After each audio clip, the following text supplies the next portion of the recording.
Good morning, all of you. Welcome all the participants for IST approved 1 week faculty development program on transforming teaching learning process through modern pedagogical techniques, day 3, session 2. Speaker for this particular session is Dr. Chitra Vadke ma'am, and her topic is use of OER for teaching learning process. She has done PhD in education technology. Area of research is mobile learning. She is also specialized in design and development of e-learning material for face-to-face learning, online learning, mobile learning, and MOOC. She has conducted several sessions in a variety of faculty development programs, which mainly taught and encouraged teachers and teacher educators to use ICT for better teaching learning process.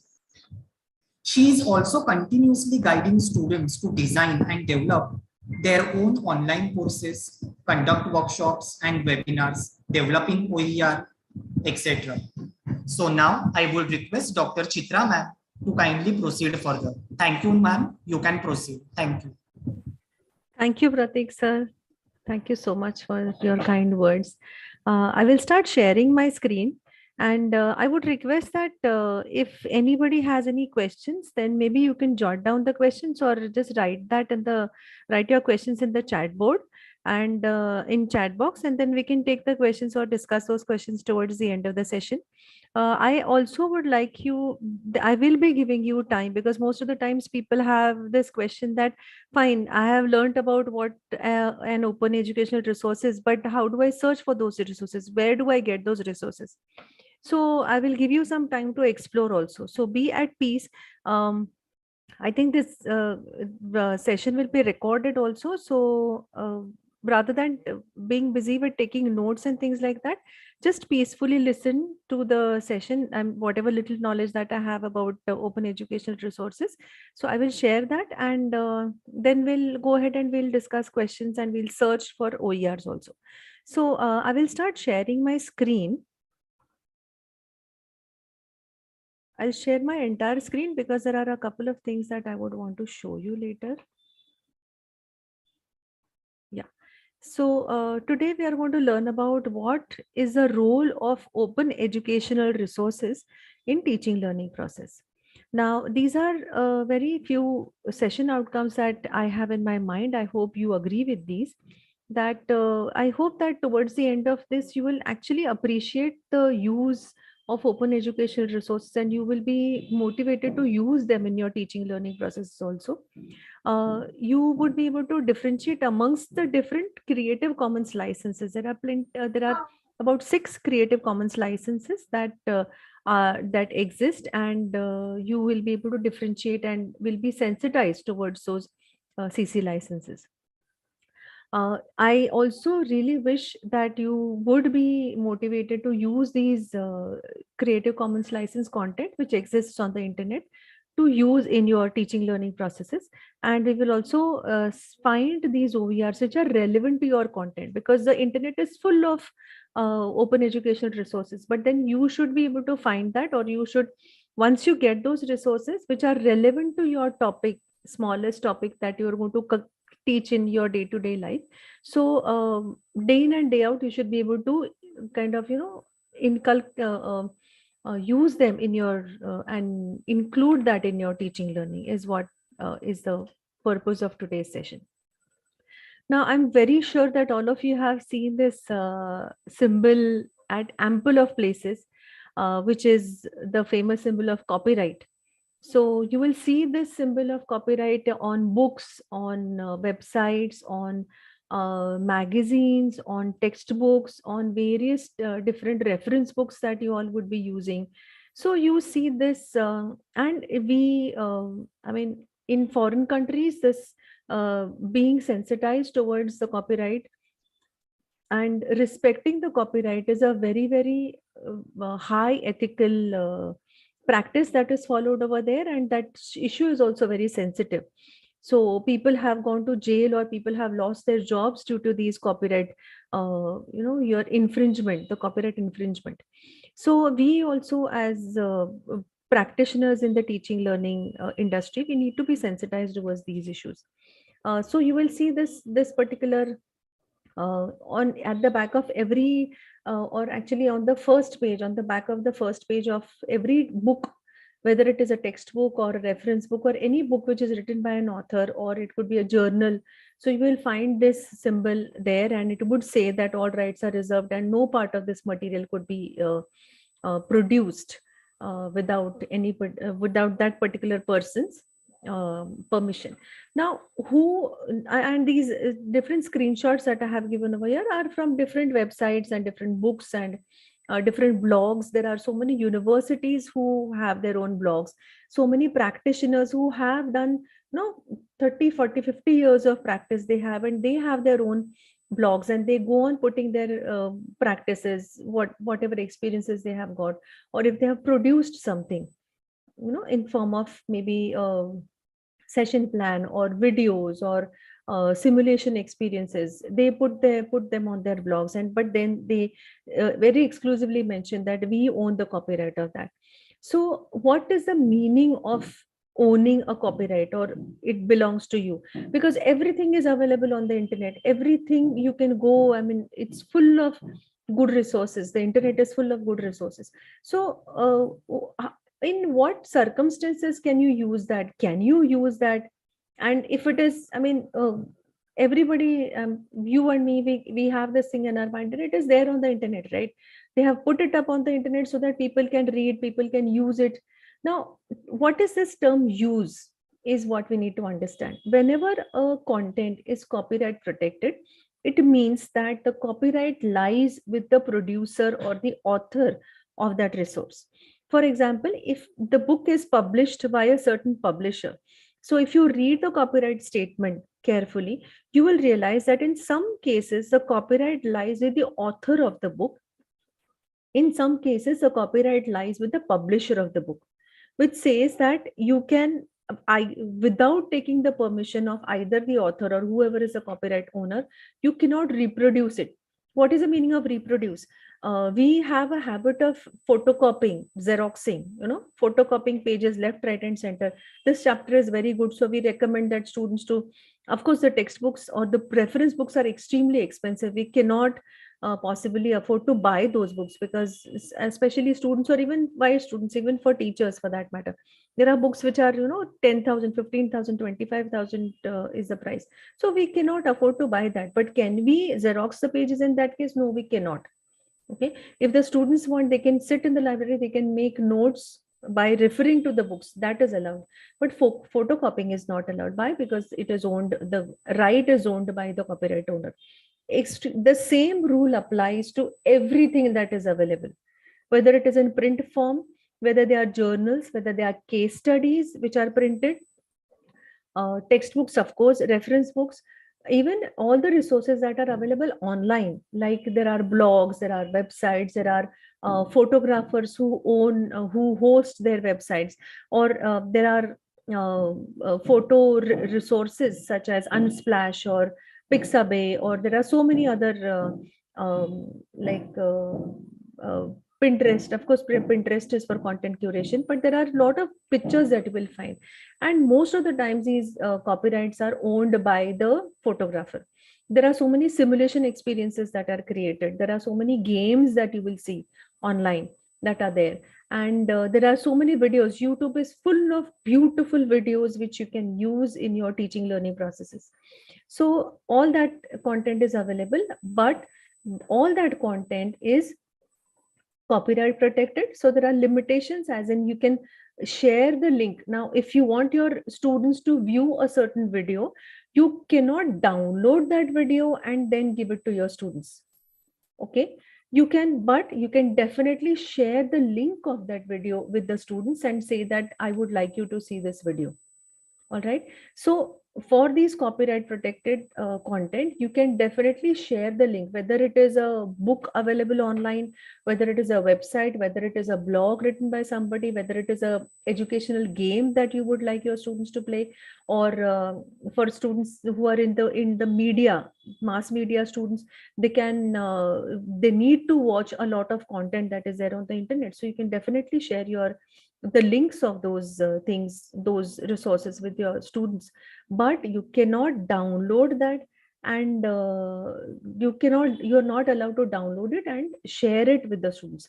As in, you can, at in no circumstances you can say that it is mine, because it is taken like that, that the moment you download and you can share it without giving attribution to that person, it is taken that you have taken it, you have taken somebody's content and you have given it as your own, because nowhere you are mentioning that it is not mine, it belongs to somebody else. So you could still share the content in the sense that you can share a link of that. It is as good as if you own a book, you have own, as in you have bought a book and you are giving that as a reference book to your students. That is allowed, right? That's a fair practice. So same way, for online resources, you could share the link of that online resource with the students, but you could never download and give it to your students. Okay. Also, there is sometimes you don't see that copyright statement, right? Because there are sometimes it is not so evident on the website, so you have to scroll down, and usually at the bottom it is written. Sometimes the current year is written in the copyright statement, sometimes the previous year is written in the copyright statements. If a previous year is written, like now we are into 2022, but if the copyright statement mentions, like over here, see, copyright 2006 is written, so would you assume that after 2006 there is no copyright, so it is free, jitna xerox chahiye ji mein aaye kara lo? Does it mean like that? No, it does not. Okay, you have to always keep in mind that unless mentioned otherwise, everything that is on the internet or in print medium, it is copyright protected. Okay, every resource is copyright protected unless mentioned otherwise. Now, what do you mean by unless mentioned otherwise? Unless and until there is a statement saying that I do not own a copyright of this, or I'm giving you this, I own this, but I'm giving you the permission to use it for any kind of purposes that you would like to use it for, whether you want to edit it or you want to give it as your own, you want to sell it. Sometimes people, there are a lot of repositories of photographs who say, and they give exclusive permission to, with respect to each and every photograph, that you can download this and you can sell. Commercial permissions are also given with respect to that photograph. So such things are there on the internet, and such permissions are given on the internet. Okay, in internet, as in on with respect to certain resources. So you have to see what the permission is and what kind of allowance it is given, what kind of permission does it give you and allows you to use that. You have to see that, and accordingly you can use the content or share the content for your with your students. So this has to be really very, very clear. Now why is there I mean, why there is a copyright, why it is there, and if it is there, why are you putting it up on the internet, right? That is a very common question that we have in our mind. So copyright, the right is created to protect the intellectual property.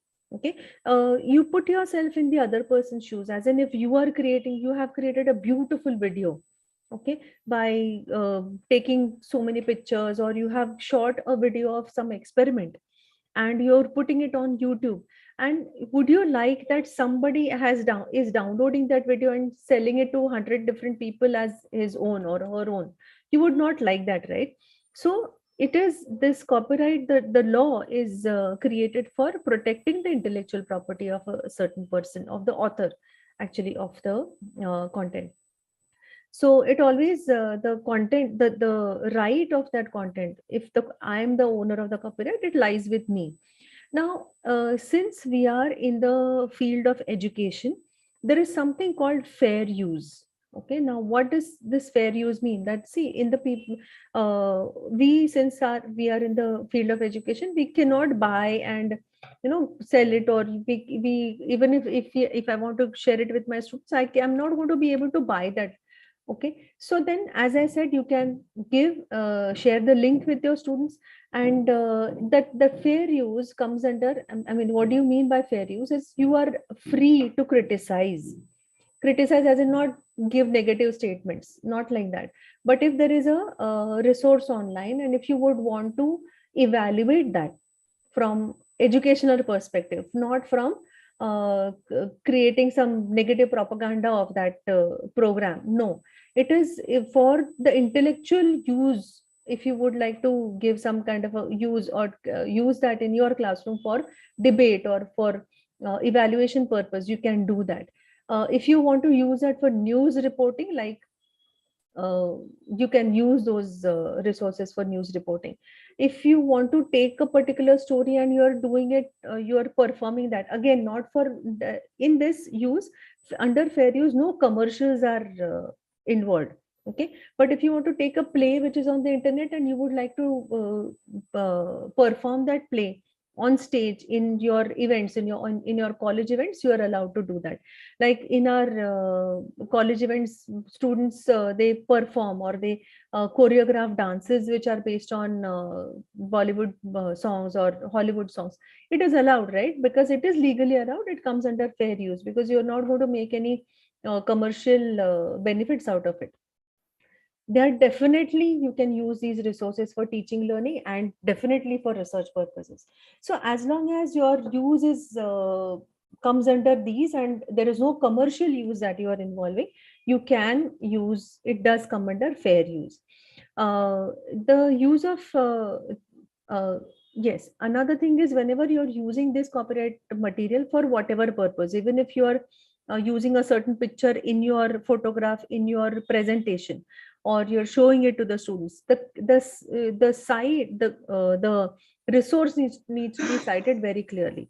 Same is the case with your research reports also. Whenever you are writing research reports, you know that the citations are how great, what is the great importance of the citations of these materials in your research report. Same is the case with your normal teaching learning processes also. It's very important that whenever you're sharing any resource with your students, like let's say you are putting a link or you're putting a picture of somebody, some specific bird or something that you don't see, or something that is, something like aurora borealis. So you don't see that in Mumbai, right? You have to go towards the North Pole and only there you will see. So you can still show the pictures of aurora borealis to your students. So there are so many videos of aurora borealis available on the internet. Only thing is, cite its source. Just paste its links below that, and you would be covered under fair use. As long as you're not saying that I have gone there and taken that picture, it's fine for you to use. Now, coming to the concept of OER, why there was an OER? Okay, what was the need? If there was fair use, then why there was a need of creating an OER? Now, OER, open educational resource, does not mean I do not have the copyright of that. The author does not have a copyright of that. The author still holds the copyright, but there are certain permissions that the author would like to give to the world, so that I'm allowing people to use it for this X, A, B, C, D purposes. Okay, I want them to use only for the purpose of A and not B, C, D. Okay, certain permissions are the authors wanted to give certain permissions to the people who were using those resources that were created. See, copyright means you can only share that with your students, but you cannot make any modifications. You just cannot do anything with it, right? Whereas open educational resources allow certain allow certain things to be done with the resources. And this is a very, very important movement that began.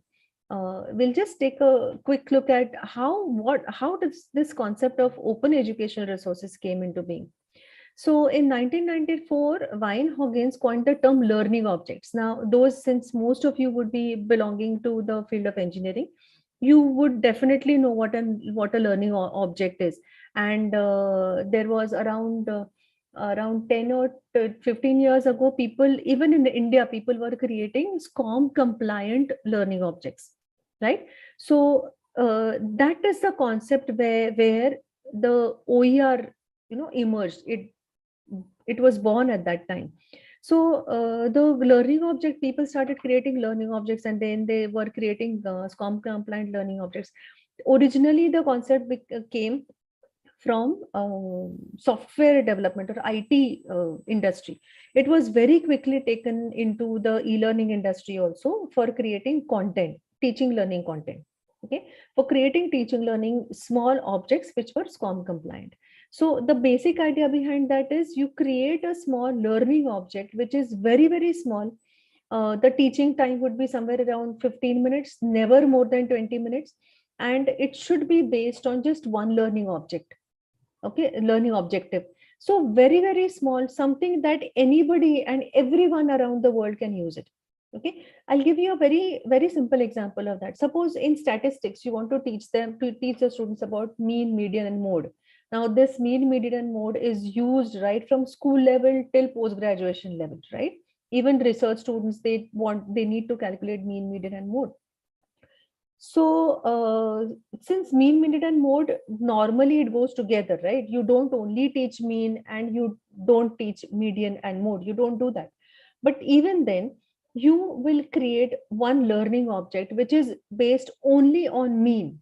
So create one learning object on mean, create second learning object on median, create third learning object on mode, and they are not connected with each other. They are just freely floating on the internet. So people can use, those who want to know only about mean or only about median, they can download that, not download, they can open that resource on the internet and they can see that, right?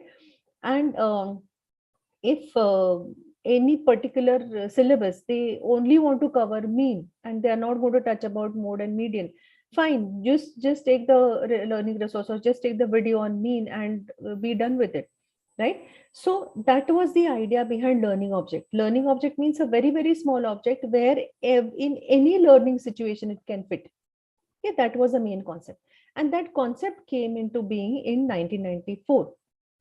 In 1998, Wiley or Wiley, either ways his surname is pronounced. Now, David Wiley, I would really recommend all of you to go to his blog, and there is so much work he has done in the field of educational technology. It is unbelievable. So he coined the term open content. Okay, and the idea behind that is that let us create some content which is open, not only free, but it is open too. What is this openness? Open means I'm allowing anybody and everybody to use it for any purposes. Even if that, let's say, for taking the same example of mean, the video on mean, anybody can take it. It's open, so anybody can take it. You want to add your own examples to it, which are uh, according to your own context, you're allowed to do that. Okay, so open means you're allowed to add more, delete things from there. You want to add some, you want to give examples which are related to your context, you are allowed to do that in that video itself. You're allowed to modify that video. That became a very, very important thing around 1998. So he basically applied the principles of open source. You remember, actually this thing started when actually Microsoft, they develop their copyright, or what do you call that, proprietary software. So there were a lot of learning management systems also, like Blackboard, and there were many other learning management systems which were proprietary. MS Office software is even today, it is proprietary. Proprietary meaning what? You are not allowed to, you have to buy that software to be able to use it. It's not open. It's not that you take it and you start using. That is why we call pirated, right? Pirated means what? It's an illegal use of that. Your pirated software you install, and it's actually unethical use. So because people wanted to break that chain of pirated software, they started developing open source software. So LibreOffice, and there are many open software that are there. Even Moodle was one of it. Actually brought in, it was a revolutionary software that came in, because before Moodle came in, there were all the learning management systems, they were all proprietary systems. You had to buy and you had to pay, like for per license you had to pay to the company, and that is how you could have access to the learning management system. So not I don't remember there was any institute in India who could afford that much money to have their own learning management system. So the moment Moodle came in, people just jumped in. They started performing a lot of experiences. In fact, in around 2005 to around 2005 2006, in India, in some institutes downloaded this Moodle, Department of Educational Technology of Session2 University was one of the first departments who downloaded Moodle, and they just started performing experiments. Hua to hua, nahi hua, nahi hua. There was always a learning that you draw from that.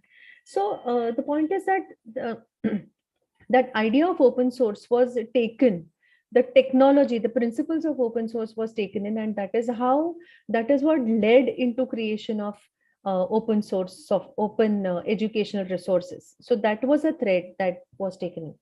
And then later on in MIT, before MIT, the creation of the first widely opted license for content, which is open publication license, came into being in around 1998. And in 2001, Larry Lassig and there were others who came together and they founded Creative Commons. Okay, and that is to say that Creative Commons was founded by Larry Lassig, and there were other colleagues who came together and they formed Creative Commons, which in that they created different licenses, which allowed people allowed those resources. It actually allowed the users to use those resources with respect to the permissions that were given. Now, this is the UNESCO headquarters, and where huge movement of Creative Commons started. So this is a place. So over a period of time, there are a lot of different definitions of open educational resources that have come in. So this was coined by UNESCO in 2002, which says that technology enabled, what are educational resources? They are technology enabled. They are open provision of educational resources for consultation, for use, adaptation. Adaptation is a very important word over here, by a community of users for non-commercial purposes.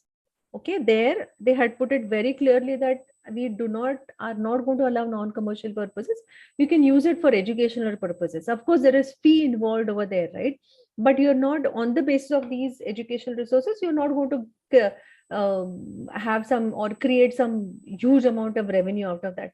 Whatever is the fee that you're taking, just to sufficient for break even and making a little profit so that you are able to sustain, that much is allowed, but not beyond that. So these educational resources are typically made freely available over the web and or the internet. Open educational resources include learning objects such as lecture. Now, what does it consist of? Consists of lecture material, references and readings, simulations, experiments and demonstrations, as well as syllabi, curricula and teachers' guides. So can you imagine this movement, and all these are the resources where if any university decides that I want to put up all my syllabi, curriculum, different curriculum that we are offering, and teachers' guides, these are such important resources for any educational institution, and they are saying that we are going to put all this open for everybody. So this started in 2002. In 2005, William and Flora Hewlett Foundation said that open educational resources include full courses, course materials, modules, textbooks, streaming videos, tests, software, and lots of other tools, materials, or techniques used to support access to knowledge. Okay, the perspective, the idea behind that was supporting access to knowledge. It is only giving access to knowledge. Okay, and here again, the main very important keywords over here is full courses. And that is how later on, you must have, all of you actually, I think you all must have, since you are being from engineering, you must have seen MIT's open course. MIT is Massachusetts Institute of Technology. So they are the first ones who came up with OCW, Open Courseware. And they are the ones who decided that let us go ahead and in fact some of the teachers from MIT recommended that we have so many courses that we offer to the students, and there are so many students who cannot afford to pay the fees of MIT, but let us give them the benefit of that knowledge. So they are the first ones around the world who created courses, their own courses, and they put them up on the internet, and they under OCW, and anyone around the world who wants to learn, who wants to take up that course is completely free. See, please understand that the concept of MOOC, the massive open online courses, the concept of MOOC came in much later. Okay, much later, much before that, way before that, the OCW came into being, where anybody around the world can just log into that and actually complete the course, and even they get a certificate of completion of the course. So that started up after this open educational resources movement began. So full courses, course materials, so there were certain modules that they would want to keep open, and textbooks. Of course, there are lot of websites who have, even NCRT in India. NCRT has digitalized all the textbooks of NCRT, or the textbooks which are followed for CBSE curriculum, right from KG to 12th standard. All the textbooks are scanned and they are uploaded. So, and it is free. Nobody has to pay any money for that. You can even download. So it's an open educational resource that is there on the internet. And like that, there are plenty other websites which have uploaded textbooks online, books also online. So this is the now this is a, of course, this, the definition of OER went on evolving since last 20 years, and it is still evolving. So after 5 years or 6 years from now, if you try to locate the definition of open education resources on UNESCO website, you will find some other more refined definition of OERs. So the latest one says that OERs are teaching, learning, and research material in any medium. Okay. Until now, if you must have noticed that they were only talking about the online resources, the digitized resources. But now they are saying that be it digitized or non-digitized, I don't care. Anything can be an OER. Okay, as long as you are declaring that as an OER. So that reside in public domain or have been released under an open license. Okay, what are these open licenses? That we'll just see it in a very short time from now. So that permits no cost access. This is the most important part of an OER. Okay, you do not have to pay for accessing, for seeing, for reading, for viewing. You do not have to pay a penny. Okay, the moment it says that you have to pay, it becomes a non-OER. It becomes a copyright protected thing. Okay, thing I'm saying, because it could be a software, it could be a online app, it could be a book, it could be absolutely anything. There are n number of versions of that. So most important part is there is no cost that is uh, involved in access or using it or adaptation. That is, you're trying to break it and update it, you want to redistribute, as in you're giving it to your students. And there are certain limited restrictions. What limited restrictions, that we will see. But basically there is no money involved in this. Now we come to these three parts of an open educational resource. So I think educational and resources would be pretty clear with you. But what do we mean by open? It means that it is openly accessible and free. Now, what is the difference between the two? Isn't free and open the same? It isn't. Free means free of cost, no money involved. So even copyrighted material is also free only, no? It is available on the internet. It's a game, so you're able to play. It's a book, you're able to read. So it's a free thing that is available on internet. But is it open? Open for what? Open for modifications, open for changes, open for updation. Is it available for that? It is not available for that. So the openness of any resource means it is open for different purposes. Okay, that is the difference between being free and being open. They are available for use and reuse. There are open licenses, or it is released under an open license or a public domain. What is the difference between this open license and public domain? That also we will see in a short while. Educational means it is primarily used for education, teaching, learning processes, and research. Now, what are these different kinds of resources that are there? They are digital, non-digital. Okay, meaning printed. Digital nahi hai to kya hai? Printed material hai. So it is digital. They are non-digital. There could be videos or animations, simulations, podcasts. Podcasts, I'm sure or everybody knows, but podcasts are your audio files that you create. Then there are websites which are OERs. There are books, there are ebooks, there are manuals, courses, entire course like OpenCourseWare. There are software that are available, like for example, LibreOffice, and there are many other, even MOOC software is also, there are some that are paid, like I think edX is paid, whereas MOOCit, which is, I'm talking about MOOC platforms, okay, massive open online course platforms, which are available, which are free of cost. One is Swayam, which is created by our government, MHRD, and There is MOOKIT again, which is created by IIT, IIT Kharagpur, I think, and yeah, IIT Kharagpur, and they are free. Anybody, you also can create your own course and host it on MOOKIT and give it as a MOOC to the offer to the entire world. No one can stop you from doing that. So that is a difference basically. Yeah. So the point of this is to understand the difference between any content being open and being free. And these are the different resources that are available online, which are categorized as OERs. Now there are certain freedoms with OERs. So these are the 5 freedoms that are there with OERs. We call them 5 R's, which is retain, redistribute, reuse, revise, and remix. Reuse is the first one, of course. What is the basic purpose of having an OER? Why does anyone create an OER? You remember the SCORM learning object, the concept of learning object. Why was that created? It was basically created to reuse. And there were so anybody, as I said, if you please recollect the example of mean, median, and mode that I had given you a couple of minutes back. So it is a basic, the purpose is that reuse. For what reuse? Once one person creates it, anybody around the world can use it.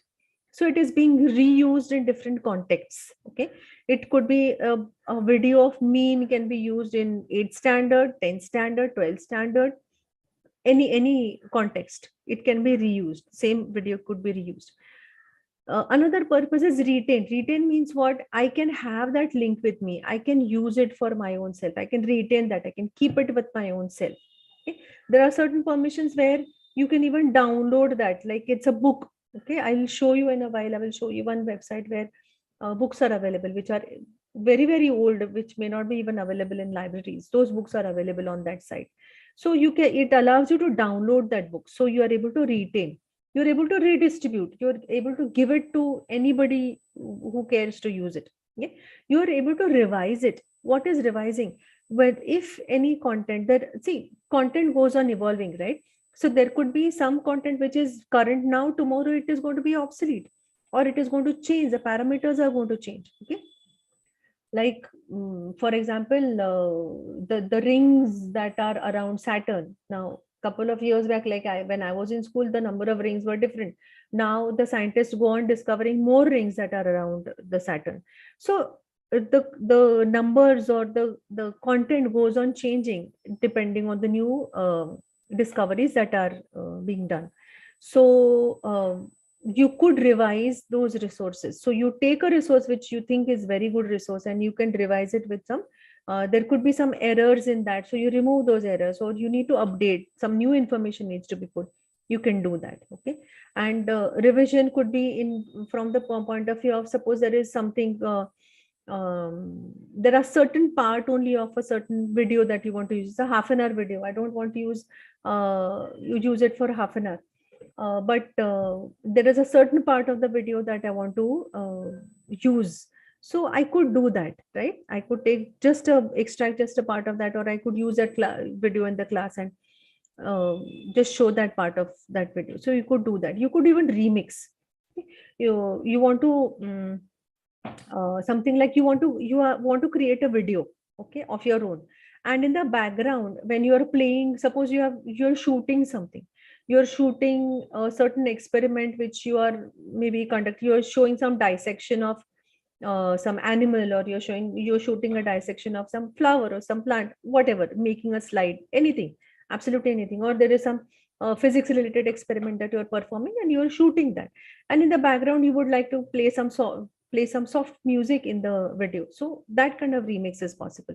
It's not only that, but you want to remix two videos, two audios, and multiple things like that are possible. Sorry, इसकी setting नहीं पता चल रही है. देखो madam, ये session invitation.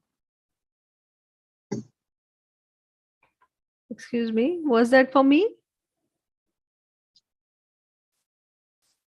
Okay, I guess not. Okay, so so those were the freedoms that are provided by OER. Now going ahead, we talked about Creative Commons licenses that are created. Now you may be thinking that where will I see these licenses? Whenever you see any website, or I will show you, there could be some resources wherein you will see these licenses given. Wherever this license is not given, it is copyright protected. Okay, so be very clear with that. So these are different permissions. Like sometime back I said that the OER, the open educational resources, give you certain kind of permissions to people to be able to use that, right? So what are these permissions? The first is CC BY, which means that the resource that I have created, of course I own the copyright of that, but I'm allowing you the use to do absolutely anything with CC BY license. Okay, it only demands that the credit must be given to the original creator by attributing. You just have to mention that this is created by this person, okay, originally created by this person. Okay, it allows maximum use, that is, user can distribute, remix, adapt, modify, update. Even commercial use is allowed. Now, commercial here in Creative Commons licenses does not mean that you are selling it for making profit, but you're selling it for just break even. It is allowed. Okay? And the CC BY license is the most accommodative one. So if you see the CC BY license, you just have to don't worry about anything at all. You can do what you want with that resource. Only thing is you need to attribute that resource to the creator of that resource. That is the simplest license. Next is CC BY SA. SA means share alike. Share alike meaning what I have created, you can, what are the permissions that it gives you? It gives you that credit must be, of course, this is standard with all CC licenses things. Okay, credit must be given to the original creator by attributing. User can distribute, remix, adapt, modify, update. Commercial use is also allowed. Only thing is that whenever you are remixing or adapting or modifying or updating, that is, you are going to make changes to the original one. So whenever you are going to make changes to the original one, the new derivative that you have created, that also needs to be distributed or put up in the common place where everyone can use it. That also needs to be released under CC BY SA. Okay, share alike. I shared with you, you make modifications, you also need to share it with the same license. You have to share it. You can't modify and keep it with yourself. You're not allowed to do that. You have to put it again in the open for people to be able to use it again with the same license of share alike. Okay, so I shared it, you modified, you also have to share alike. Okay, that is what this license means. Third is no derivatives. Attribution, that is CC BY no derivatives, means credit must be given. You have to attribute that product to the author or with the author. You can distribute even commercially, but there are no changes allowed. No derivatives are allowed. Okay, no derivative. CC BY ND means no derivative. Derivative is what? Making it to be able to make changes. So you cannot make changes. Even if it has errors, you have to use it like that. Maximum is to your students, you say that you don't see this part of the video, it has errors. But the first part or the later part, whichever is the correct video, you can ask your students to see it. So no derivative means there are no changes that are allowed to be made to the software. Software name, whatever resource you're using. Next is CC BY NC, non-commercial. Okay, CC BY NC, non-commercial. Non-commercial means what? As the name suggests, no commerce, no money involved. Okay, so what is it that is allowed? The credit must be given to the original creator by attributing. The user can distribute, remix, adapt, modify, update. You can do what you want with it, but you cannot make money out of it. No commercial use is allowed. Now here, although it says no commercial use is allowed, but it does allow you to make sufficient, not profit, but say, I'll give you one example. Suppose there is a video that you want to change, or there is any kind of e-resource, any digital resource to change. For making modifications, there are certain expertise that are required. You need people who are graphic designers. For example, okay, if there is a video, let's say there is a video which is shot by somebody, you want to modify that video by adding your own video to it. So you need somebody who would shoot that video. You need somebody who will sync it with, in case if you want to show animations and things like that along with it. So you would need a person who would be able to integrate all those things together. There are certain visuals that you want to put over there. So you need a graphic designer who could do it. Nobody works for free, right? You have to pay those people. So from this thing that you're doing, you can make money out of it, just sufficient enough to be able to pay those people. Okay, you cannot make profit. What this non-commercial is means is you cannot make profit, but you can make enough money, just enough to be able to pay those people. Okay, so non-commercial involves let's say taking fees from your students so that you are able to sustain, so that you are able to just break even. Okay, that is allowed even if it is non-commercial. I mean, non-commercial only means that you cannot make money out of it, but that is how it goes. So users don't have to license their derivative works on the same terms. Okay, so non-commercial means this, that you need not create your product as a non-commercial, but you can give, you have to give attribute to the original. You need to say that the original video was belonged to somebody. It was under this particular license, CC by NC license, under this particular person's name, which is now modified by me. ऐसे करके आप दे सकते हो उसको.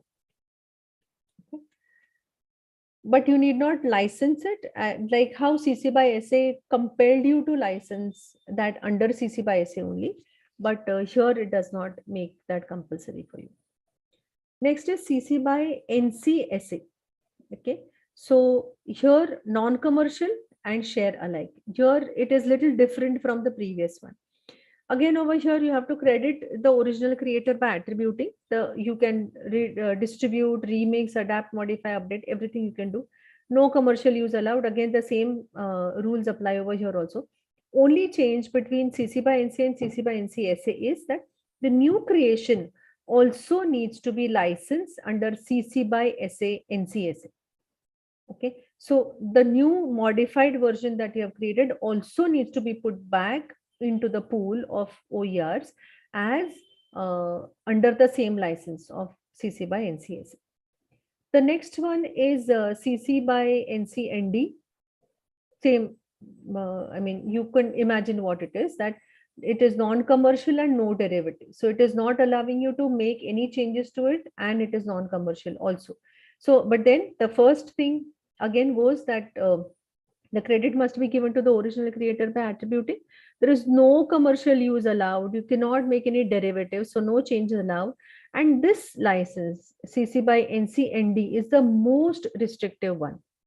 Okay, so it is called actually, so this is the most restrictive one, that you cannot make any changes to it.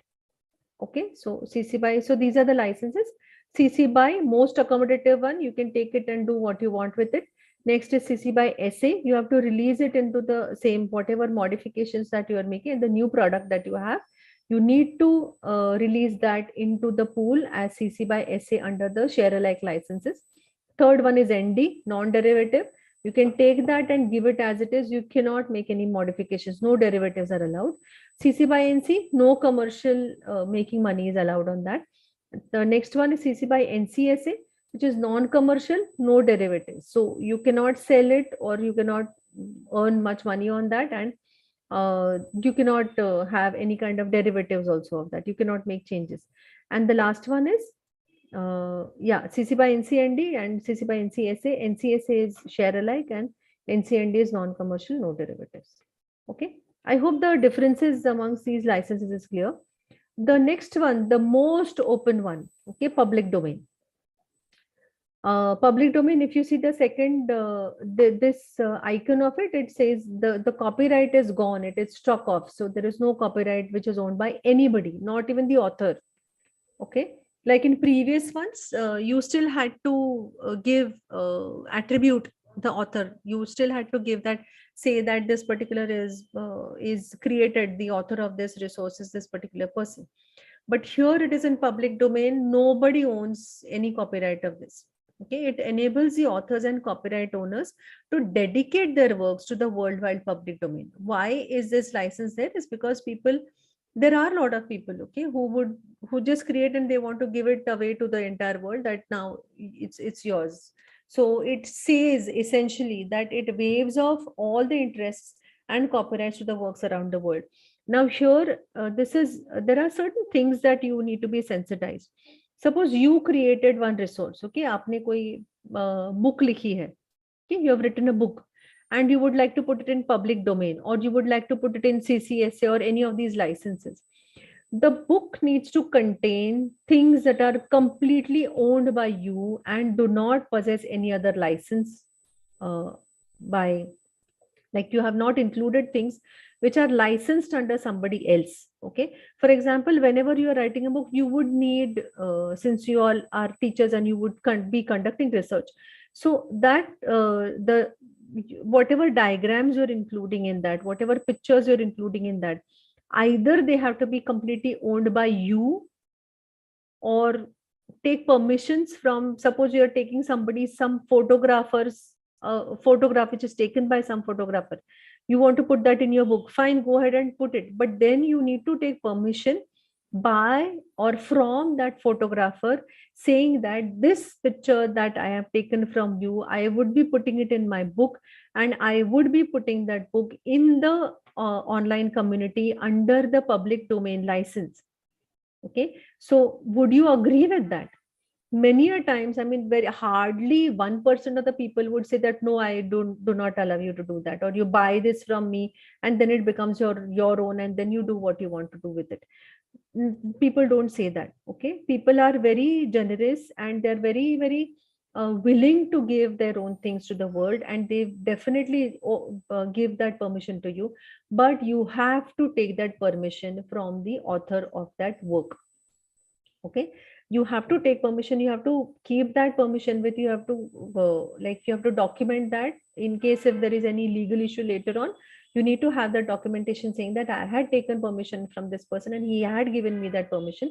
That is how I have included these things in my book, and now I want to put that book into the public domain.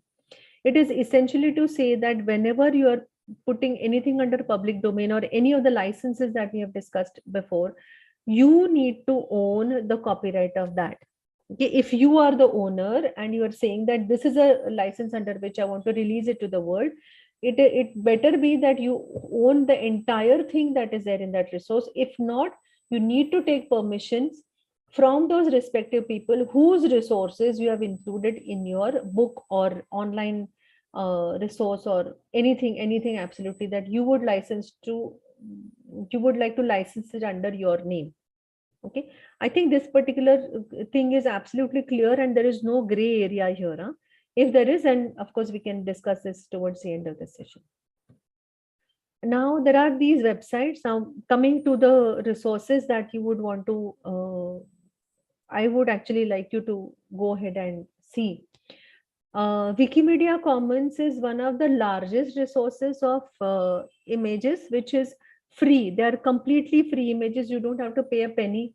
You can download those images and you can use it for any purpose. Okay, they are Wikimedia Commons, so you can use it for printing it, and you don't need to take anybody's permission for that. Okay, so those are Wikimedia Commons images.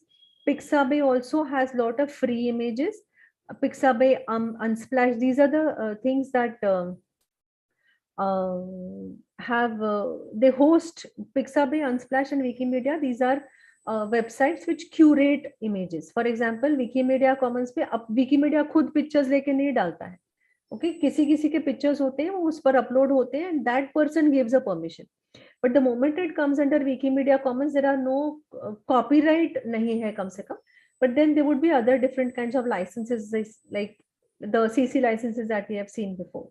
So credit must be given, but you don't have, there is no money that you have to pay. Same is the case with Pixabay. Pixabay also hosts Pixabay, Unsplash, and there are many more other repositories who host a lot of beautiful images. Now these images are also, many of them are under Creative Commons licenses. I will show you how to see those licenses, and we'll go ahead and see. So these are some OERs which are, again, these are repositories of OERs. In India, NPTEL, all of you must have already seen these NPTEL videos. So there are engineering videos which are created by IITs. So NPTEL, Swayam, Sakshat, NMEICT, all these are different projects that were given by MOE, Ministry of Education. And different institutions have created videos which are put as OERs online on their own website, or sometimes there were some projects for which NPTEL had their own website. Like NPTEL had their own website, and they said that you have to upload whatever content you are creating, it will go into the NPTEL website. So different institutions, not only IIT, there are many other institutions who got together and created these OERs, and they are all uploaded on the NPTEL website. NMEICT also was a project which was given by Ministry of Education to, or MHRD, one of the two. It was given to different institutions, and different institutions have created their own website, and they have it. It has to be like, it has to be featured under NMEICT, and many educational institutions created these OERs, and they are hosted under NMEICT. Now, how these I think most of you would know that the government of India gives sufficient amount of funds to, or releases sufficient amount of funds to these educational institutions to create these OERs. That is how the commercial things work. So that is the reason why it is given free to the entire world, and no one has to buy those things from the institutions or from anybody. MIT OCW is the first ever resource of courses that was created around the world by MIT. Okay? And it has a lot of courses which are free and they could be taken by people. Under OCW, majority of the courses are free, but there are some courses for which you need to pay also. They list it under OCW, but you need to pay, but you have to see. It shows very clearly on their website, which is free and which is not. So Rice University's OpenStax are also books that are available online. OpenLearn is one of the major, it's a very, very big project of UK, Open University UK, which creates these different courses which are given to the people under OERs. OER Africa, Open College Open Textbooks, ORG, then Open Access Journals. This is a repository of different journals that exist. So directory of OER, this call, the Commonwealth of Learning, is one of the, of course, all of you know what Commonwealth of Learning is, and they have their own repository which is called Oasis, which has lots of books and lot of journals, and there are so many books that are written by people who work for call, and they, all those are available on they are very beautiful books that are written up. I really recommend you to go to that the Oasis website. I think it is called .oasis or oasis.call, something of that sort, and you can go to there, and there are a lot of reports that are uploaded by, see, Commonwealth of Learning, no, it gives projects to different institutions to conduct some kind of research. So whatever is the output of that research, they put it up online. It goes in Oasis, and there are beautiful books that are written by eminent people around the world, and they are all there. So you should really go there and read those books. Khan Academy, the most famous one, I think everybody knows about Khan Academy. Khan Academy is also an open educational resource. Okay, you don't have to pay anything to Khan Academy, but you can use those videos to share those links with your students and use. Most common, that is most stands for Maryland University. So Maryland University has also created this most commons, which it hosts different kinds of OERs on their website. Then these are some common search engines for OERs. So you could go to this creativecommons.org and you can look for OERs over there. Same is the case with joram.ac.uk or oercommons.org and temoa.info. Here, Temoa is basically for Spanish and English portal with search for tools and OERs. So these are the resources that are there.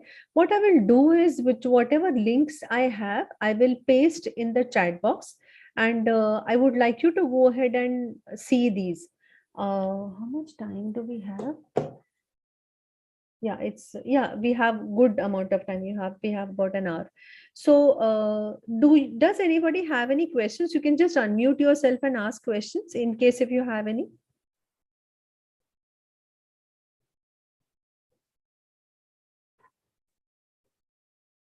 I think I'll stop sharing for some time so that we can take in some questions maybe for 10-15 minutes, and then I would like you to go and search for the resources for OERs from your own field of expertise.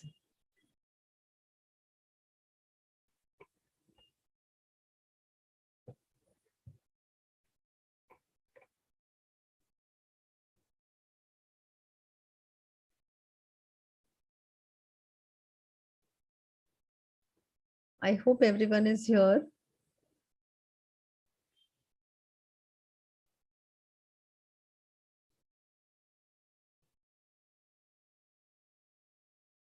Does anybody have any questions? No, madam. Okay. Okay. So what I would do is I will paste these links in the chat box. I'm pasting these links in the chat Madam, box. can you please share your PPTs if I'm possible? pasting the link. Yes, I will share the PPT. But as of now, I want you to do this activity. I want everyone to do this activity. Huh? Yeah, I'm madam. pasting these links here so that you can go to these resources and search. Yeah, 1 minute. I want to show you one thing. ये तो ठीक है, आप ढूंढ के तो आओ. Actually, I went through few of them previously as well. Huh? Yeah. Yeah. So could you find anything that is relevant for you?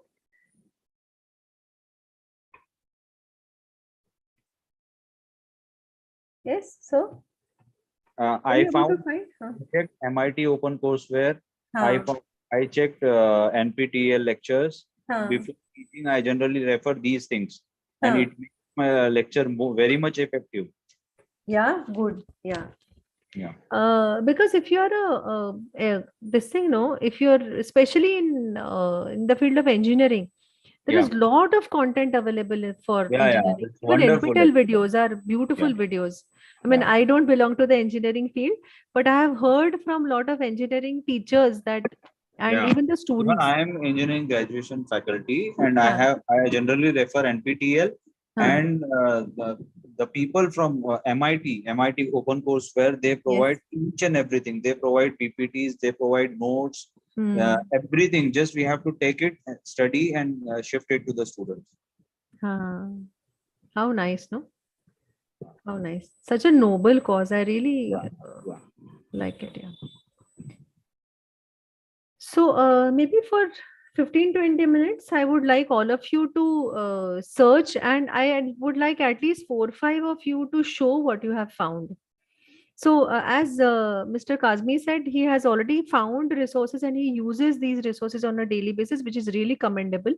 So is there anybody else in this group who has used these resources for the teaching learning processes in their own classroom?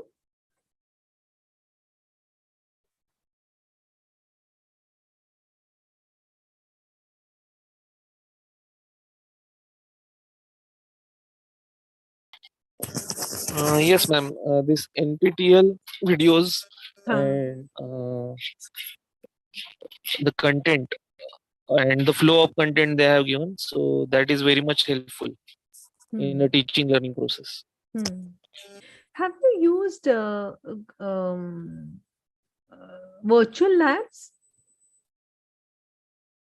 No, not yet, because I have theoretical part generally. Hello, ma'am. Yes, ma'am. Actually, I'm using virtual lab. Basically, I'm from electronics background, and in the pandemic situation, when the online lectures are there, I'm using that virtual lab for electronics purpose. Lovely, lovely. Would you like to show what you are using? Actually, I'm doing in that basic electronics practicals, where the diodes are, how the diodes is working there, in the forward bias, in the reverse bias, and there are some configurations, transistors are also there, na? Yes. So common base configuration, common emitter configuration, like that. We are using the virtual lab, and that is Wow. very friendly with the students of the Yes. diploma. I'm from Diploma College, Pimpri Chinchwad College. Huh. And students are very interested in that, and they are doing very well in the virtual lab. Madam, would you like to share your screen and show maybe after 1 or 2 minutes after you prepare? Could you show whatever you have shown your students and whatever you have your students use, whichever virtual lab session they are using? Could you show that on the screen, because the others who are not using it would really benefit from that? Actually, ma'am, I am using my mobile, and so that the virtual lab is can't share now. But Actually, the I virtual wanted, lab is the very easiest one. yes. Everyone can easily use, because there is a procedure given to the everyone, and they can easily do the steps, and they can easily do the connections, and the observation table and graph is come, so that student can easily and teachers can easily also access that virtual lab. So this virtual lab you're using from NPTEL? Virtual lab is different now. So from IIT Bombay, virtual labs. Yes. I'm using IIT. IIT Bombay. Yes, ma'am. Okay, so I'll just paste one link here in the chat, and I would recommend everybody to use that link and go to virtual labs. Madam, is this a link that you use? vlabs.iit.ac.in? IIT Bombay? I've just pasted that in the chat. We have in Ministry of Education, we can find everything, all the virtual labs from IITs, different IITs, IIT Kanpur, Kharagpur, Guwahati, Hyderabad, everything. Yes. You can find everything from there. Yeah. So, sir, are you using your? I mean, I'm. It's not gateway is showing. Sorry, I cannot. Gateway is showing. What is not opening? Some error is occurring. It's not opening, ma'am. The link is not opening. Which link is not opening? The virtual lab link? Sir, your voice is breaking, so I cannot make out what you're saying.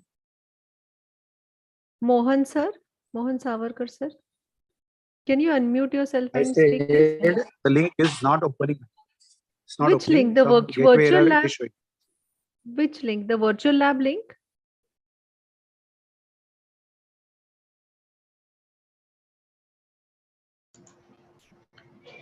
Yes, ma'am. Virtual. No, that Madam, link I have should shared work. one link. We can go through that. Yes, please, sir. Please place that link in the I have sent chat box. Yeah.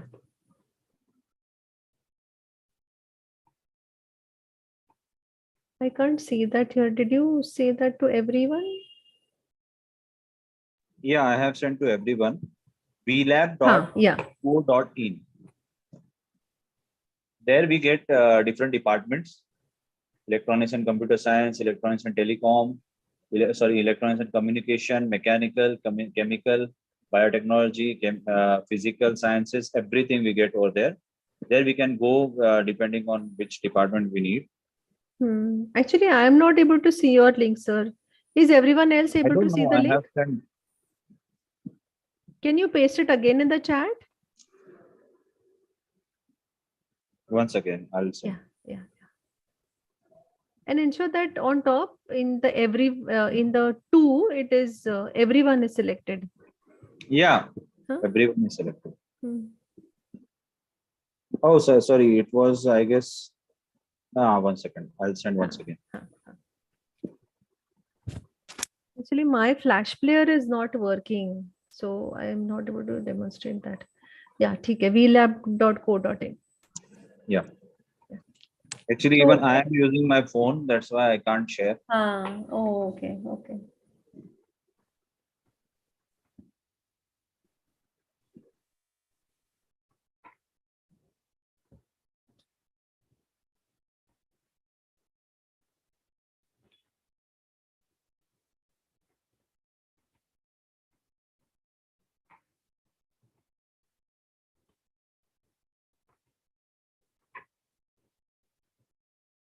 So I'm hoping that everyone is surfing the internet and trying to find out the resources that are relevant to you, because I would like at least 4 or 5 of you to share your screen, at least those who are using laptop or a computer. I hope at least few of you are using your laptop or computer, and I would really like you to demonstrate that.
Okay.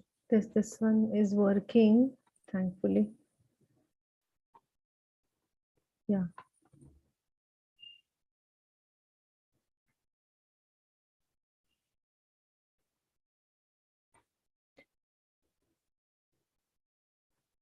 Would you like me to share my screen and show the simulation, or you all are exploring on your own?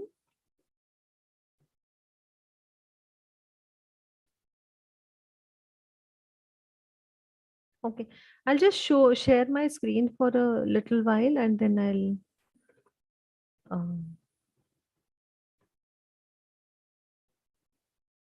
Yeah, this one. yeah. So I went to vlab.co.in, and then over here these different engineering branches are there. So let's say I go to mechanical engineering, I clicked on it. So I went over here, and these are different virtual lab experiments that are there. So suppose I click on something like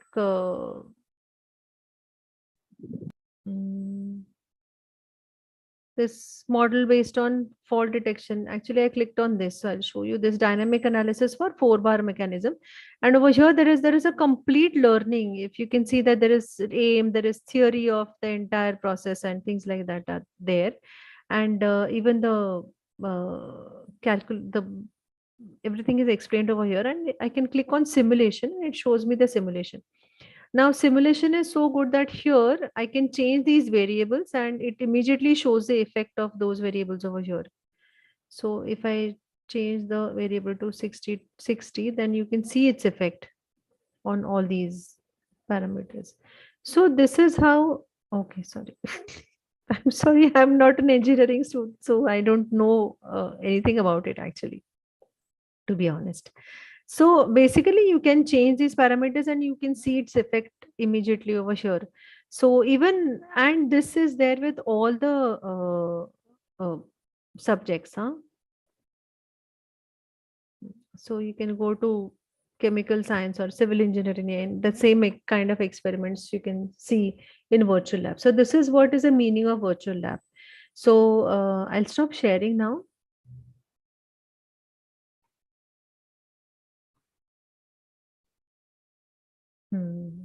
OCW. So could you find something in OCW that is useful for you? Or what I would do is, it's 12:15 now. We'll just wait for 15 minutes. I'm sure only if you have any questions, you can definitely ask. But I would like at least some of you to show what you have found. And after that, I would like to show you some other resources also. Yeah. So I'll just wait for about 10-15 minutes till you find the resource, the OER from your own field. Okay. Is that fine, Pratik sir? Oh, yes, ma'am. Huh? Okay. Because there is no point in just speaking, no, if they are not able to find their own resources.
Hello, Chitra ma'am.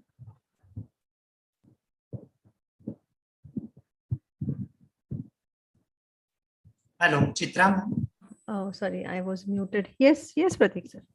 Yeah, suppose I have one query which will be helpful for all the participants. Suppose if we have prepared one particular document and suppose we want to give the identity for that particular document so that it should not be misused by others. So just if you could explain the procedure regarding common creative licensing, that logo on that particular document, it will be great helpful as a demonstration.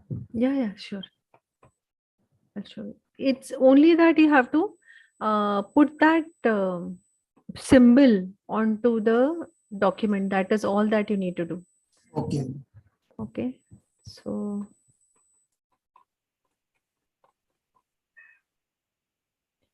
I'll just share my screen once again over here. So I would actually like all of you to pay attention here. You must be now busy surfing those resources to find content that is useful for you. But I'll just show this. It will take just a minute for me to show. So let me share the screen. Do you see my screen here with the first slide of my?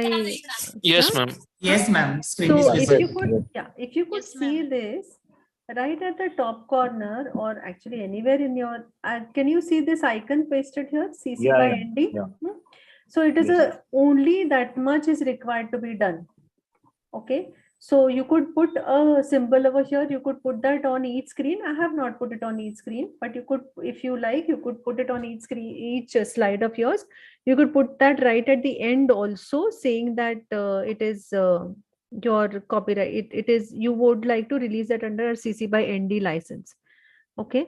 So you could do that even if it is a any document. Okay. It is Word, Excel, PowerPoint, whatever, or even if it is a website. All you need to do is put this, any of the licenses that you would like to license it, just put that the icon there.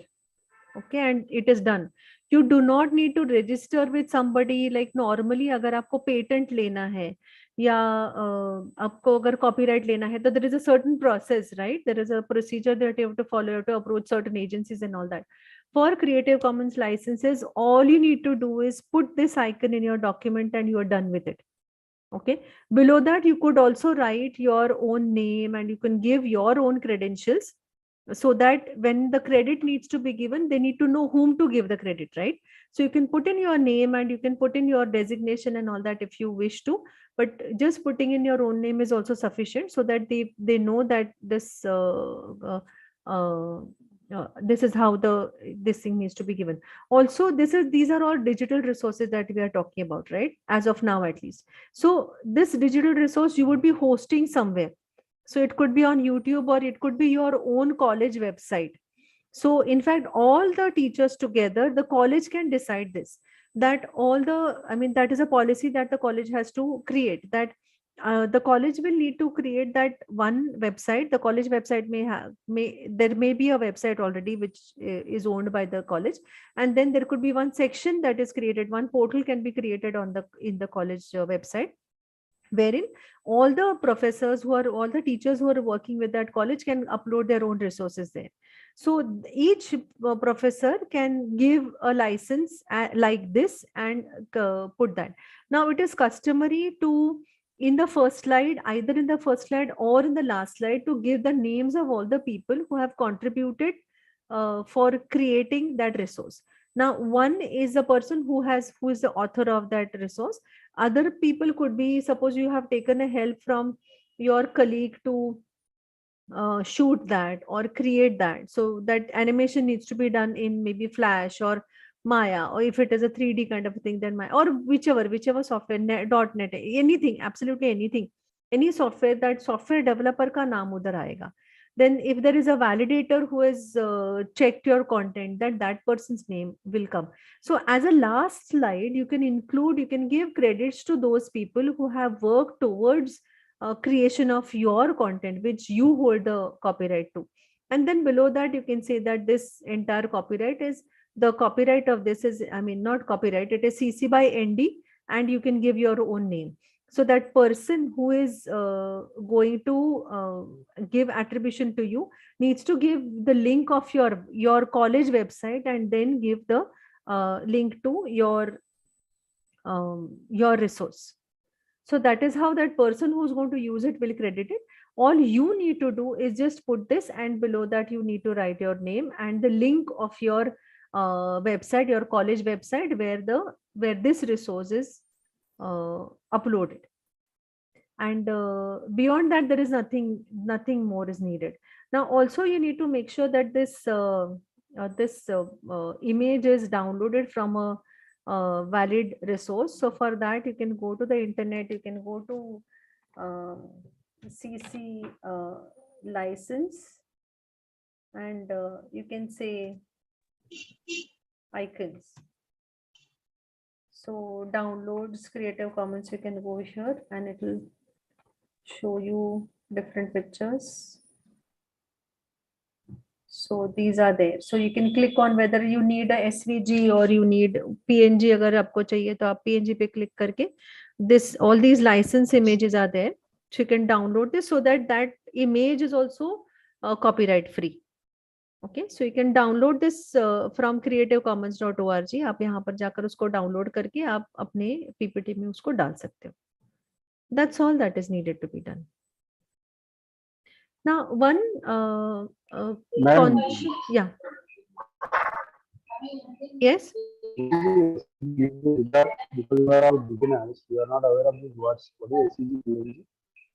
I'm not able to understand your question, sir. I'll just stop sharing. Madam, you are all beginners. Sorry. We are new to this topic. Very much new to. You would like me to go a little slow? No, I would like you to tell me what is PNG and PNG said just now. You Okay. said, no? That term is not known to us. Okay. I'll share the screen once again. The difference is that if you download a PNG is a little larger file, but you can resize the file, because many a times when you download a file and when you want to resize, आपको छोटा बड़ा करना है, अगर छोटी image है तो उसको बड़ा करना है, तो it should not get dithered, it should not get pixelated. So if you download that file as a PNG, this is a PNG, so it will not get pixelated even if you increase its size. Okay, so you can click on that and this is a PNG, so you can right click on it, save image as, and you can go to the folder wherever you would like to save it, and CC by SA, you can save the file. Okay, so you can see that it has got saved over here. You can either click on this and open in your folder, show in folder, or I know where I have saved it, so I'm going back to that folder, and you can see that this is a CC by SA ka image hai. Okay, so if I double click on it, it will open in image viewer.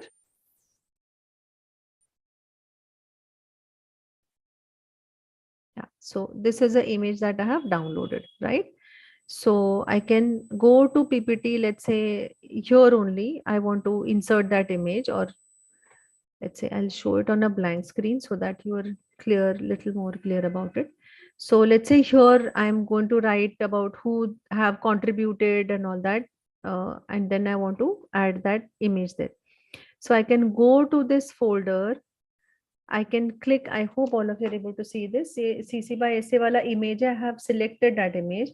I'm clicking onto that and I'm dragging that image. Okay, I'm dragging it to my PowerPoint slide, and I come up over here and I'm releasing my key here. So I can increase its size, and you can see that the PNG image does not get pixelated. Okay, how much ever you can big you can make it, and it does not get pixelated. Okay, that is the beauty of a PNG image. Now, when I said PNG image is a little larger one, what I mean by that is this. I'll click on view and I'll click on details, and you can show that the PNG image, see, it's a PNG file, it says here, and it is 18 KB file. So it's not very big, because it's a very simple file. There's nothing much in that. So it's a 18 KB file.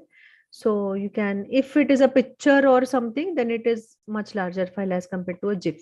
So GIF is another format of an image where GIFs sometimes they get pixelated when you enlarge its size, and if it is a simple and smaller file, it doesn't, but many a times it does. So ideally you should have a PNG file. And if you go back to this site, you can see that all these icons are given over here. So whether you want to CC by licenses under CC by SA or ND or NC or things like that, so you can download that, or whether you would like to put it on in public domain, you can put that, and you can put this icon over there. Right now, there is one thing that I would like to tell you is this, that suppose like all of you college teachers belonging to a particular college, okay, let's say Vidyalankar decides that they want to create that, they already must be having their own website, so they want to create one section in the website wherein all the professors, all the teachers of the college want to create their own PowerPoint presentation, convert that into video, or whatever resources they would like to give, maybe some new teaching methods they have come up with, and they would like to document that, and they would like to license that under Creative Commons license and put it up. Now, if the college decides that the college adapts the policy of CC by SA, okay, CC by SA means it is share alike. So anybody who is coming to Vidyalankar and taking the resource, it is mandatory for them to, whatever changes they make, it has to be shared alike with on the internet. Of course, they will not be able to host it on your Vidyalankar's website, but they may have their own website, and on that they can upload that by giving a credit to Vidyalankar. Okay, so that is the meaning of CC by SA. Now, when you're creating a resource, it is mandatory that you are not putting in any copyrighted material in your resource. Okay, that is, I think, is very clear to everybody. Now, if the college decides to give all the resources as under CC by SA, you as an individual cannot license your material in any other license, that is CC by ND आपको करना है या CC by NCND आपको करना है, so that you are not allowed to do, because you have to go by the permissions that the college has decided. So the parental organization will always override the permissions that you would like to give. अगर आपको अपना individual copyright का करना है तो आप अपना channel बनाइए और उसमें डालिए, don't put it under Vidyalankar.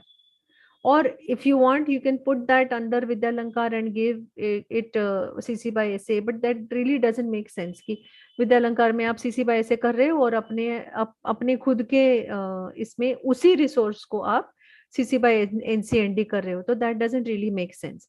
So it should be hosted in one place and go by the rules. If you are not agreeing with the rules which are set by Vidyalankar and you don't want to say that CC by SA नहीं मुझे हमें नहीं करना चाहिए, as an institution you don't want to do that, you want to take a CC by NCND or whatever, you together can come up with a permission or CC by CC license, and then all the resources that are there in that need to be given under that particular license. All right, but answering Pratik sir's question, only thing you need to do is put this icon in your resource. If it is a Word file, like this was a summary that I had created, so in the Word file I can put it. If it is a multiple page file that I have, then I can put that in my footer, and I can be done with that.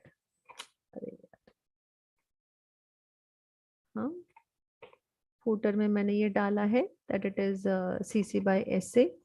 I am putting it in the center, and of course I can do whatever formatting I want to do, and below that I want to write that this is by Vidyalankar, or I can put my own name over there that I am the one who owns the copyright, and it's done. So if I have a multiple page file like this, so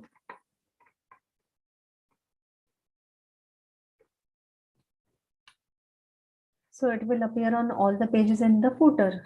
I can also put it on the right hand side. इसको मैं right align भी कर सकती हूँ. Of course, the formatting is what standard. आपको जो करना है उसका formatting आप उसको कर सकते हैं.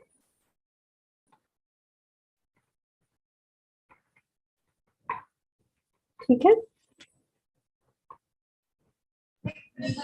Okay, ma'am. हाँ.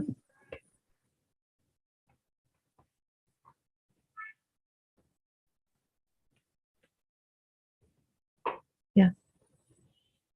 So would anyone like to share the screen and show what they have found, what open educational resource they have found in their area of expertise, whatever topic? All the participants are kindly requested, you can raise your hand so that we will come to know and we can give you opportunity for screen sharing accordingly.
Yes, participants.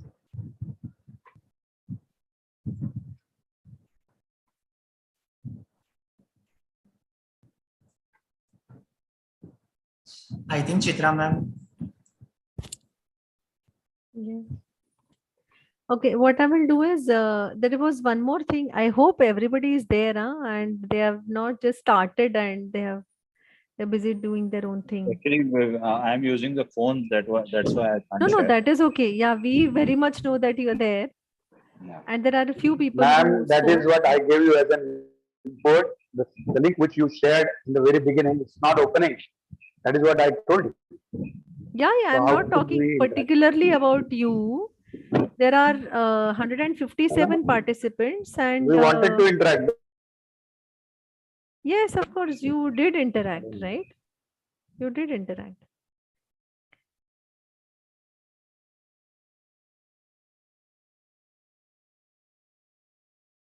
Yeah, I think most of you are using a phone, so that is the reason they are not able to share the screen.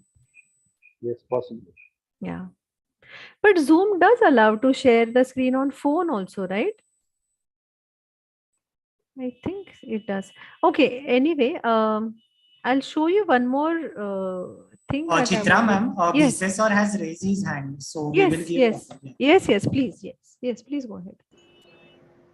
Good afternoon, ma'am. Yes, good afternoon, sir. Yes, I would like to share our virtual lab, how we can use this. Yeah. For that, there are different sections in 1 minute. I would like to share, ma'am. Yes, Share yes, screen. please take your time. It's okay.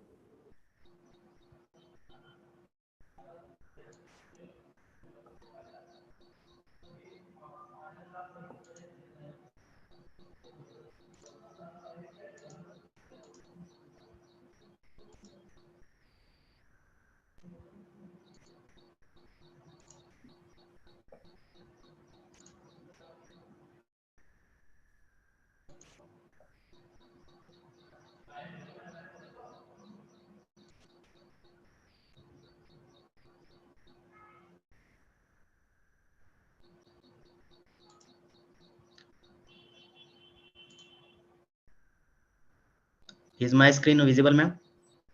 No, not yet.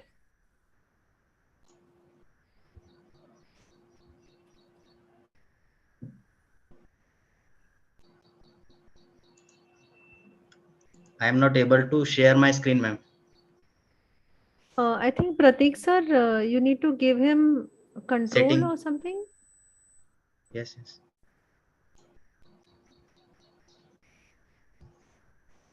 I think in Zoom meeting there is option to share multiple participant can share simultaneously. Yes, sir. Yes, we are able to see the screen now. But that is Mr. Kunal Morsi's screen, virtual lab. Have you shared it on mobile phone? Yes, ma'am. I have shared on mobile. Yes. Okay. So just this virtual lab I have shared here, and it is showing the different branches. So I'm belonging to this mechanical. Is it visible, ma'am? Yes. Yes, it is visible, sir. Yes. So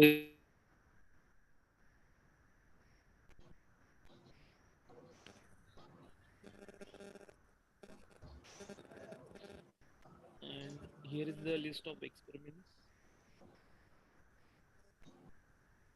So suppose I selected this quick return motion mechanism and its simulation. So it is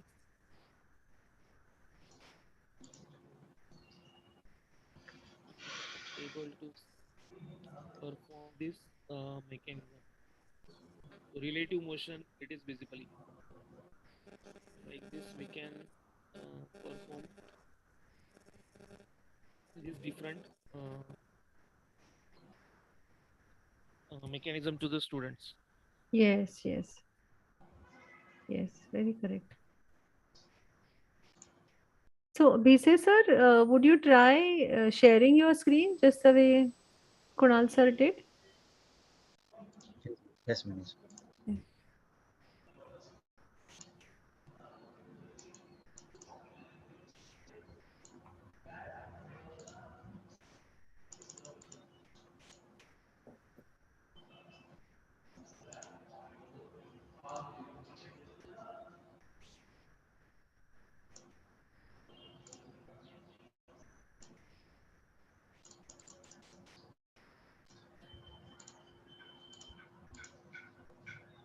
No, ma'am. I think there is some problem with it. Okay, I'll show MIT OpenCourseWare how I search for the contents. Yes, yes.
Sir, in case you're talking, we are not able to hear you, but we can see your screen.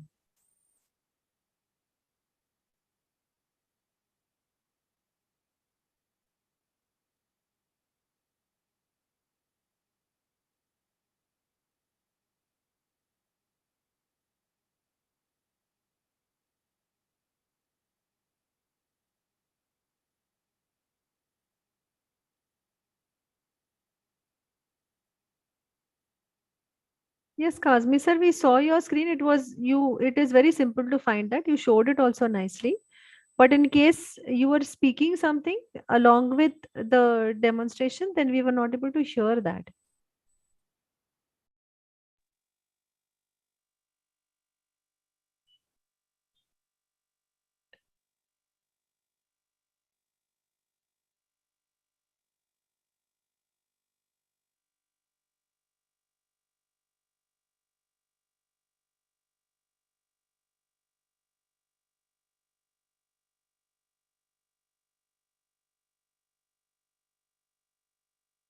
Are you speaking something? I mean, I can't hear anything at all now. Oh, it's not on mute, but then we were not able to hear.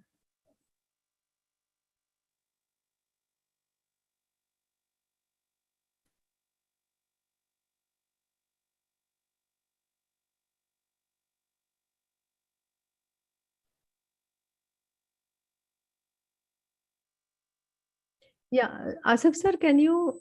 Yeah, okay. We still cannot hear you, huh?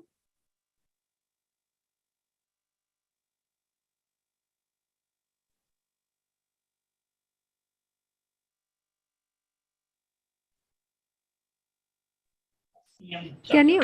Huh. Hello? Yes, ma'am. You are agree? Yes. Yes, Divyesh sir, yeah, okay. So, someone was speaking.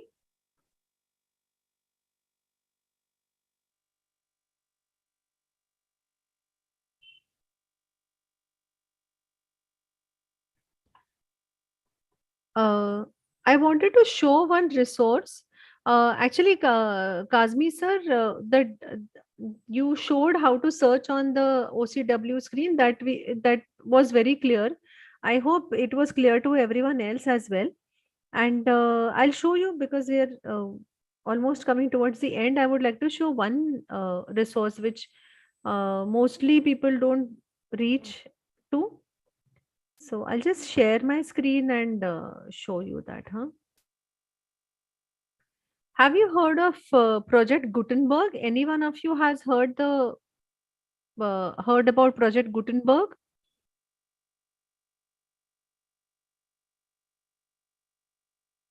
Have you? किसी ने सुना है इसके बारे में?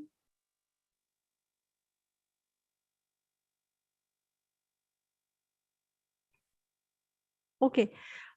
Basically, Project Gutenberg is it's a resource. It's a kind of a not. It's a kind of a library, or it is a repository of around 60,000 books, which are free, and anybody can download these books. They are downloadable. Okay, anybody can download these books, and it is completely free. And because it is a free service, they request for, or they appeal for donation to be given to them. So basically these are very old classic books which are available on the Project Gutenberg. So this lively adventures of Gavin and all, so these are books by Hamilton, books by Molly Elliott, and there are many other books which are usually not available online to read. So this is a huge repository of different books that are available. So, and I would really want you to uh, read about how Project Gutenberg came into being and how there were some problems also that they faced. So what exactly was that happened? So you could read that. And there are most of the English classic books that you can read. These are the latest books that are there, which I clicked on that link. So this any book you can click on. There are books which are in Spanish, French, and English books mainly are there on this. So you can download or you can search for a particular book and you can download that book. Now suppose here I click on this book, so it takes me to that book, and there are different formats which you can download. So you can download this book as an HTML. You can download as a EPUB. EPUB is with images. So this is a format which, if you have a Kindle or a book reader, there are various different brands of book readers that are available. So EPUB is a format which is used to read on different ebook readers. So if you have a Kindle, then there is a particular Kindle with images, you can download that. Plain text is it will not have any kind of formatting वगैरह कुछ नहीं होगा. It will be just a text file which you can open in any notepad also, and you can read in that. So basically these are different formats that are there. It also gives you the sizes. You could use on your OneDrive, or you can download on Google Drive, or you can put it in your Dropbox also and read, or you can just simply click on it, download and read that book. So here the bibliographical record is given, and illustrations by whom and all those things are, all those credentials of the book are given here. So that is one thing. Then MIT courseware, you all have already seen that. This is OER Commons is another website wherein you can search for resources. Okay, so I search for Newton's laws, and there is this picture of Newton's laws, and there is this website where Newton's laws is given. Now here you could visit that resource, and you can see that suppose I go to this, let's say I go to this image. So I can click onto this, it will take me to that image, and you could see that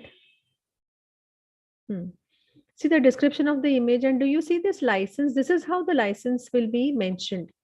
Okay, it is license is Creative Commons Attribution and CC BY. So even when you on your website, when you upload any image, now this is a simple image which is uploaded. You can click on view resource and it will take me to that page where the resource is uploaded, and it will show that you also can give such a description below your image that you have given here. Okay, so this is how you can search for an image. Now suppose I go here, I visit this website. Okay, and what is Newton's law? I'm going to this website. Now here also this is a website, and you can click onto this and I can land onto that. Even again over here you will see that there are certain it's an endorsement is OER Commons. So it is an open educational resource that is there. So I can click on view resource and it will take me to that resource, and you can see that there.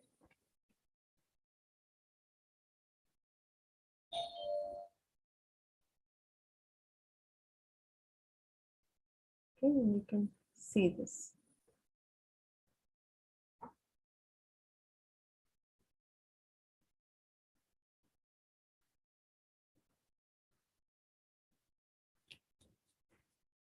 Okay, even over here, you may get confused about this, that it is saying that it is a copyright that is owned by this, but it is a copyright that is owned by these people, but it is featured under OER. So they are allowing you to use this as an open educational resource. Okay, so that is one thing. Then OER Africa is another resource where you could browse these and you can see, and it also gives you a search where you can click onto this search the lens, and you will be able to search for a particular resource that you are searching for.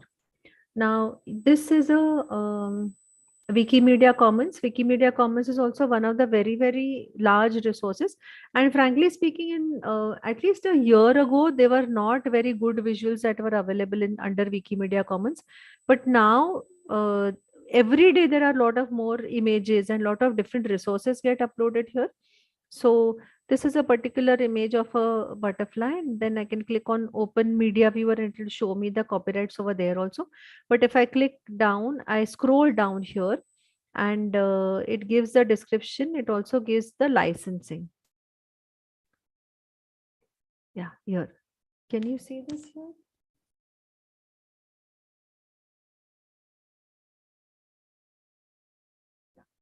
This is a license that is available. And if you want to read the description of license, you can click on to this link. It is under share alike. You can see from the picture also, you can see that this image is available, made available by the owner as a share alike, under the share alike. Okay, so this is how you can see the image, and you can see the copyrights of that. This Unsplash is also another very, very good resource where you can see the different images. There are pictures that are uploaded by people. Like, for example, I want to look out for a certain, let's say, earthworm. I want to search for an image. Now these, most of the times, these ones that come on top are all copyrighted. Usually they are from copyrighted images. iStock, most of them, see here, you can see iStock 20% off, meaning आपको 20% off मिलेगा, but these are copyrighted. That is the reason you have to pay money. So लेकिन these are the pictures that you can, again, these are from iStock. Let's say if we go here,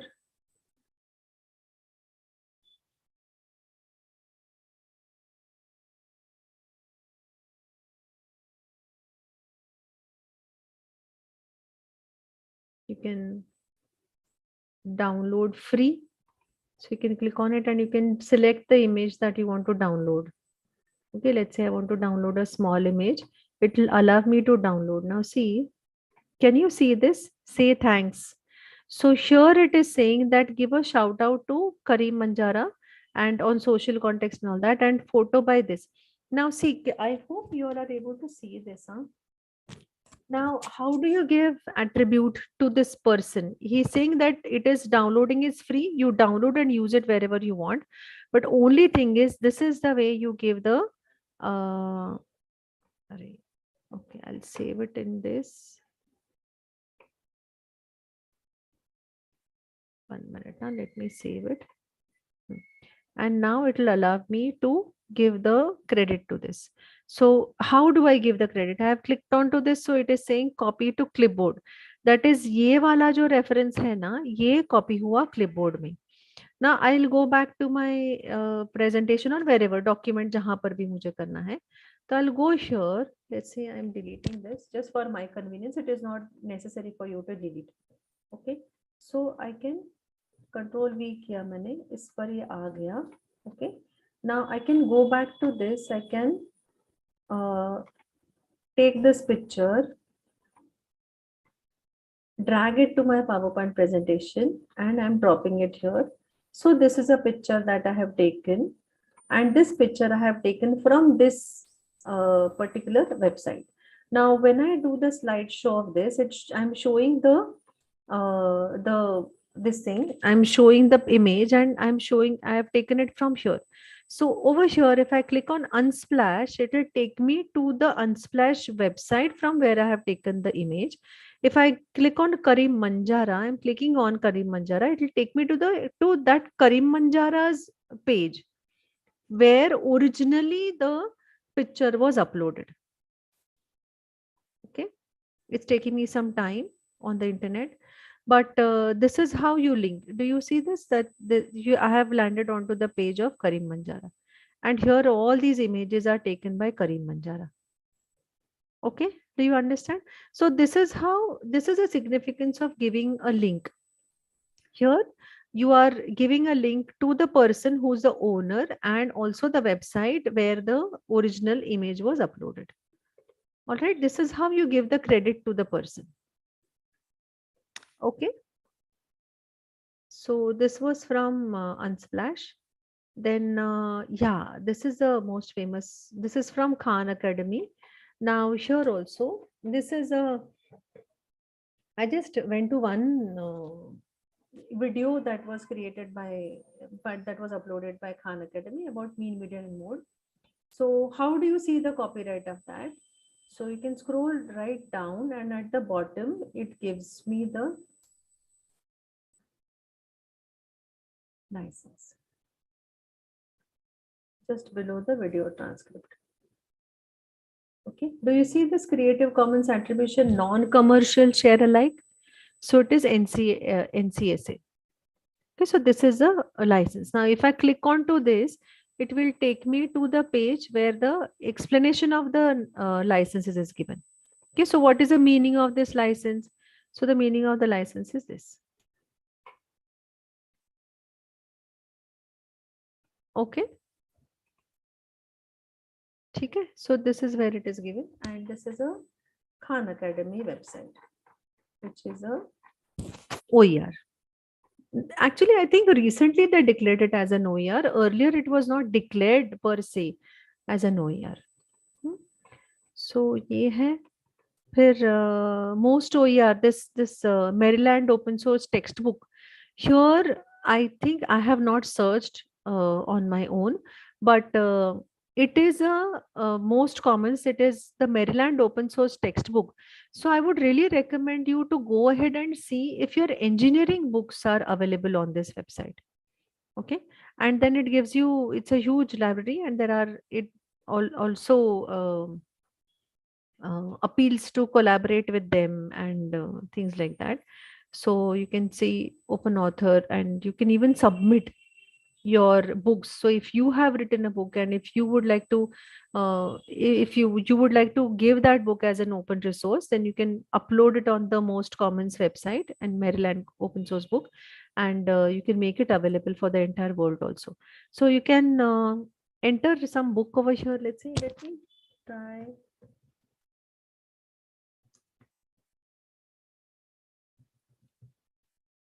To see if there are any educational technology books available over here.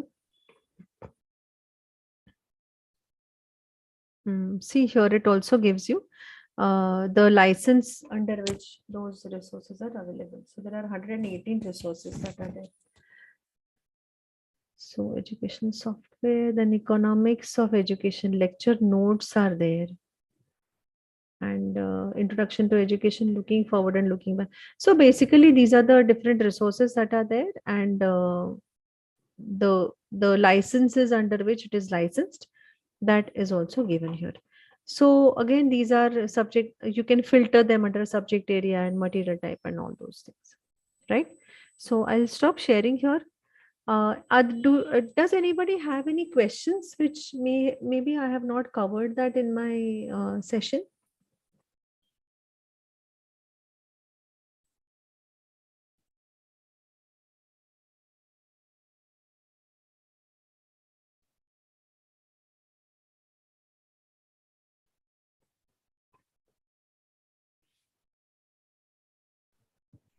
Yes, participants, if you have any query, just kindly let us know.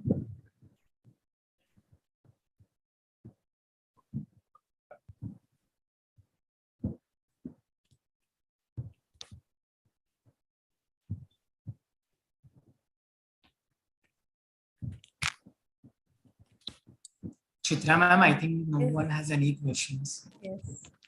Even if they have questions, they can send you the questions, and we can always discuss the answers, and you can share those answers with them. I have no problem with that. Right. So should we consider this session is done? Unless anybody has any questions.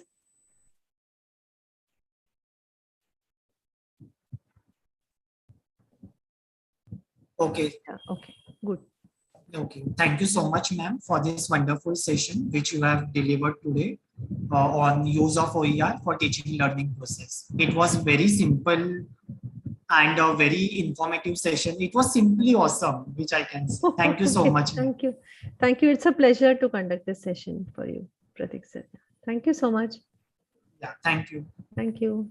Can I leave? Oh, yes, ma'am. Yeah. Thank you. Bye. Enjoy using OERs for your teaching learning.